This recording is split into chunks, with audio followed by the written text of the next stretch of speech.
Assalamualaikum warahmatullahi wabarakatuh. Salam satu hobi. Jumpa lagi di channel Gigafishpedia. Bagi teman-teman yang baru bergabung, ini adalah channel Gigafishpedia yang memberikan informasi-informasi seputar budidaya ikan. Di kesempatan kali ini saya akan membahas tentang persiapan awal kolam sebelum tebar benih ikan. Di sini saya memiliki kolam di mana kolam ini saya habis memanen ikan gurame. Ini adalah bekas kolam ikan gurame dan nanti akan saya bahas bagaimana persiapan kolam sebelum tebar benih ikan.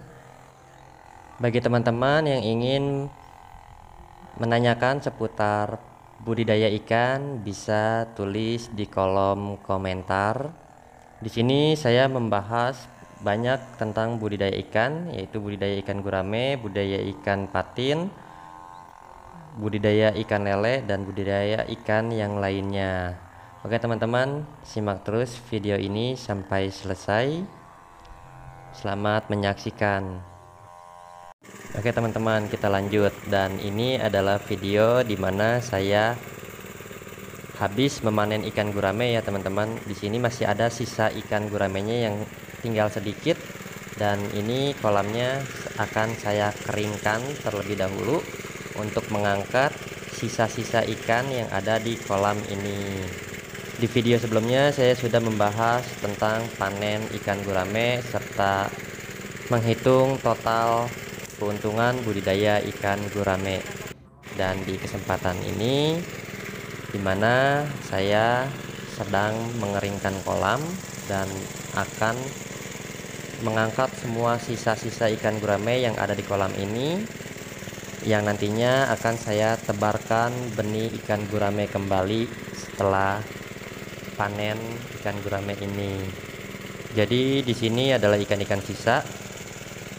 Sebelumnya saya memanen ikan gurame tidak sampai mengeringkan air kolam, jadi masih ada ikan-ikan yang tertinggal di kolam ini, dan kemudian akan saya angkat ikannya sampai benar-benar tidak ada ikan di kolam ini. Setelah kolam kering dan saya memastikan memang sudah tidak ada lagi ikan yang tertinggal di kolam ini, kemudian kolam ini akan diangkat lumpurnya dan akan dibersihkan kotoran-kotoran yang ada di kolam ini. Ini adalah langkah awal persiapan kolam sebelum tebar benih ikan gurame. Sebenarnya bukan budidaya ikan gurame saja ya teman-teman. Teman-teman jika mempunyai budidaya ikan patin, budidaya ikan nila, ini adalah persiapan awal sebelum tebar benih ikan.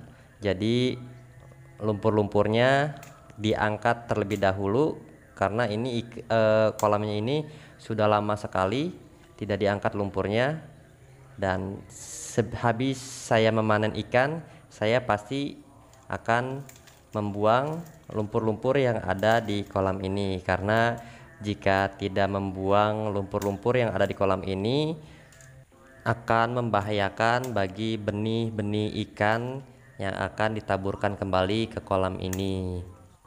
Bahayanya bisa terjadi penyakit jika kolam tidak diangkat lumpurnya dan langsung ditebarkan benih kembali.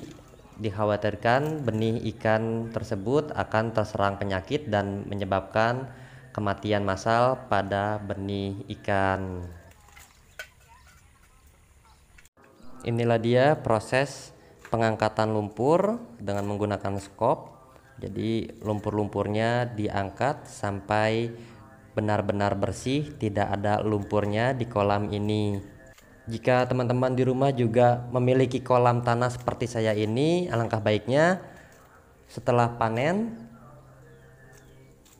kolamnya ini dibersihkan dengan cara mengangkat lumpurnya terlebih dahulu. Atau mungkin teman-teman yang mempunyai kolam beton ataupun kolam terpal juga tidak jauh berbeda ya teman-teman. Setelah kita memanen ikan hasil budidaya kita, alangkah baiknya jika teman-teman mempunyai kolam terpal, dibersihkan dulu kolamnya, dilap dulu, dicuci sampai benar-benar bersih kolam terpalnya. Begitu juga dengan kolam beton, bisa dibersihkan terlebih dahulu kolam-kolamnya. Dan ini saya kebetulan di sini mempunyai kolam tanah, dimana kalau mempunyai kolam tanah seperti ini pasti setelah pasca panen lumpur yang ada di kolam ini banyak sekali dan menggunduk seperti ini teman-teman. Dan ini lumpurnya sedang diangkat. Selain berbahaya untuk ikan atau benih ikan, jika langsung ditaburkan benih ikannya tanpa mengangkat lumpur terlebih dahulu akan terjadi penyakit. Dikhawatirkan kemungkinan yang kedua yaitu ada predator di kolam ini, entah itu predatornya ikan gabus, ikan lele, yang mana muncul sendiri ya ikannya, ikan gabusnya. Biasanya kalau di kolam tanah suka ada ikan gabus yang muncul sendiri yang ada di kolam ini, ataupun ada ular pemakan ikan. Jadi manfaat dari membersihkan lumpur-lumpur ini menghindari predator juga teman-teman. Jadi kalau misalkan lumpur ini diangkat semuanya, kita bisa mengetahui kondisi kolam kita, apakah di kolam kita ini setelah pasca panen ada predator seperti ikan gabus, seperti ikan lele, ataupun seperti ular. Jadi ketahuan kalau lumpurnya diangkat seperti ini. Kalau ada ikan gabus yang ngumpet di lumpur pasti akan keangkat ikan gabusnya. Begitu juga dengan ular, pasti akan kelihatan ularnya. Ini adalah salah satu persiapan kolam sebelum tebar benih ikan. Sedangkan untuk proses mengangkat lumpur seperti ini dengan cara manual menggunakan skop, ini memerlukan waktu 1 hari. Setelah 1 hari setelah selesai lumpur-lumpur ini diangkat semua, kemudian akan saya taburkan garam kasar yang berfungsi untuk membunuh bakteri-bakteri ataupun jamur-jamur yang ada di kolam ini. Biasanya setelah kolam bekas dipanen seperti ini terdapat banyak sekali bakteri-bakteri jahat ataupun jamur-jamur yang akan membahayakan benih ikan. Jadi nanti akan saya tebarkan garam kasar untuk menangkal atau membunuh bakteri-bakteri serta jamur yang ada di kolam-kolam ini.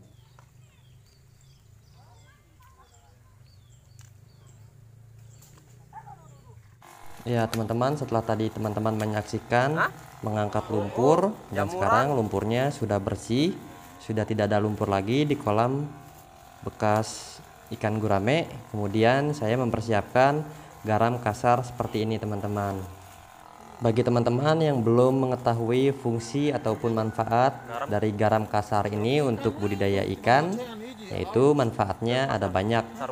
Yang pertama ada garam ikan mengendalikan parasit, kemudian mencegah serangan bakteri, kemudian mengendalikan jamur, kemudian mengurangi keasaman air hujan, membersihkan kotoran pada ikan, mengurangi stres pada saat pemindahan dan penyortiran ikan, mengurangi stres saat pengangkutan ikan, mengendalikan masalah insang, membantu kadar oksigen menurun, dan mengendalikan populasi alga di kolam. Jadi ada sangat banyak sekali manfaat dari garam kasar untuk budidaya ikan seperti ini ya teman-teman. Jadi setelah tadi lumpurnya sudah diangkat, ini kolam ini sebenarnya belum saya isi air ya teman-teman, tapi karena di kolam sebelah saya, di kolam sebelahnya gitu ya, maksud saya di kolam sebelahnya masih ada air ya, airnya masih penuh. Jadi otomatis air yang penuh ini dari kolam sebelah rembes ke kolam yang kosong, yang tadinya kosong tanpa air, sekarang mulai ada airnya sedikit-sedikit karena sifat air itu kan mengalir dari tempat yang tinggi ke tempat yang rendah. Jadi ini tempat yang rendah ini belum ada airnya. Jadi tempat kolam yang tinggi itu airnya mengalir ke tempat kolam yang tidak ada airnya. Jadi sehingga di sini airnya sudah ada ya. Padahal ini belum saya isi air. Dan biasanya saya sebelum menebar benih ikan gurame atau menebar ikan apa saja yang ada di kolam, saya biasanya pertama tentunya mengeringkan kolam terlebih dahulu. Kemudian setelah kolam kering dan memastikan tidak ada lagi sisa-sisa ikan bekas panen, kemudian saya mengangkat lumpurnya. Setelah diangkat lumpurnya, dan kemudian saya menebarkan garam kasar seperti ini. Ini garam kasar ini ditebarkan secara merata. Jadi garam kasar ini ditebarkan ke sisi-sisi atau ke pinggir-pinggir kolam secara merata. Jadi ditebarkan benar-benar merata, dipastikan kolam ini ditebarkan garamnya secara merata, jadi tidak sebagian-sebagian. Jadi kita menebarkan garam kasar ini dengan cara mengelilingi kolam seperti ini teman-teman, sehingga benar-benar merata. Setiap pinggir-pinggiran kolam juga ditaburi garam kasar seperti ini. Kemudian setelah ditebari garam kasar, akan diisi air dan kemudian didiamkan selama 1 minggu, dan barulah kita menebar benih ikan. Oke lah teman-teman, ini kolam ini sudah ditebar secara merata garam kasar, dan kemudian nanti akan saya isi air kolam ini dan didiamkan terlebih dahulu. Setelah mengisi air, didiamkan terlebih dahulu selama 1 minggu, dan kemudian barulah kita isi bibit ikan. Oke teman-teman, jadi sampai di sini dulu video dari saya. Semoga bermanfaat untuk teman-teman semua. Sekian dari saya. Assalamualaikum warahmatullahi wabarakatuh. Salam satu hobi, salam sukses.